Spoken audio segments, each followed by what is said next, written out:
Let's move now to KwaZulu-Natal, and a high number of accidents have been reported on the N3 near Pietermaritzburg. Last month, 16 people burnt to death during a collision.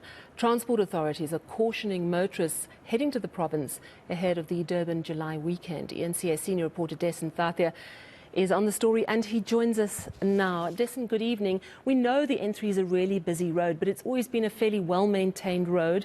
Have the accidents actually increased? What is the situation?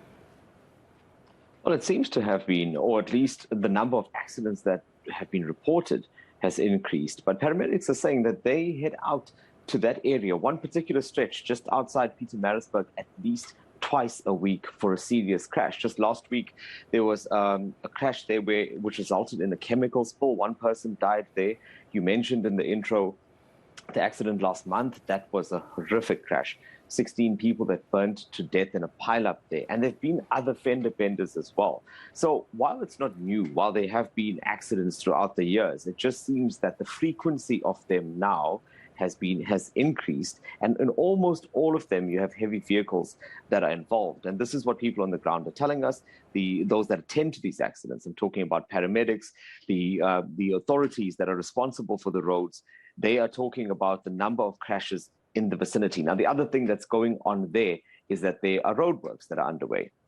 And that's been going on for a while as well. Now, SANRAL has said in a statement that they've ensured that all the signage is there, that there are warning signs, that all of the things that are necessary to be there while they do this work, those things are there. But despite that, we are seeing these crashes. And I can tell you from experience of driving down that stretch of road as you near Pietermaritzburg, either going past it, going towards Joburg or coming in the other direction.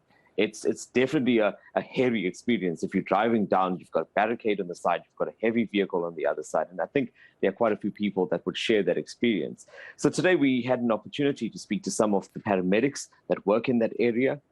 I spoke to Mark Winterball from the Midlands EMS. Let's listen to what he had to say about what he's witnessed on that stretch of road. What we need to do is we actually need people to become aware of the way they're driving.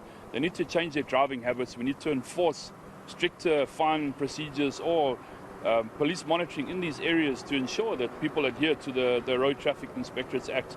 Because right now it's just a free-for-all. It's whoever gets there first takes the chance. And we can't have that. People are losing lives while people not adhering to the speed limits and regulations on the roads at the moment. And I understand the KZN Transport Authority has got some practical plans as well. Tell us about those. Definitely. So they've been noticing and they've conceded to us that this is a problem, that stretch of road, the N3 outside Pietermaritzburg, has been an ongoing issue.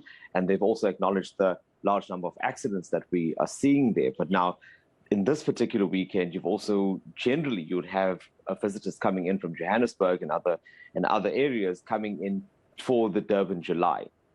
And with that in mind, they say that for those two reasons, the one is with the influx of visitors and the other is because of the ongoing accidents, that they have increased their police presence. But there's a common theme here. So the people that we speak to, both from transport as well as the paramedics, are saying one thing to us, that there's only so much that can be done, but the rest of it lies with the drivers themselves. So it's driver behavior that is important here, and that needs to be adjusted. You would have heard it there with Winterball saying the same thing to us. And the Transport Department says that they also have other plans in place, things like cameras.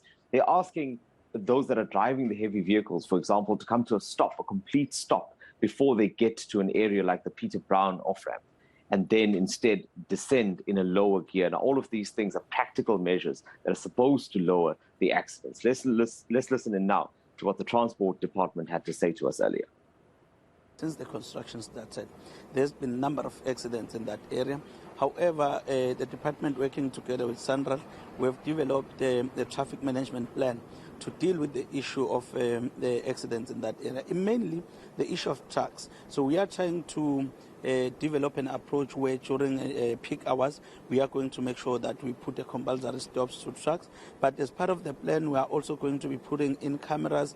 We've got the NF center where we are going to be monitoring the entire movement of traffic at the Nkonde and in the central offices. We are going to be putting also mobile robots so that we are able to control the traffic and the movement. But we also wish to place the onus on motorists as well to say they also have a responsibility to make sure that when they approach construction site, they drive cautiously.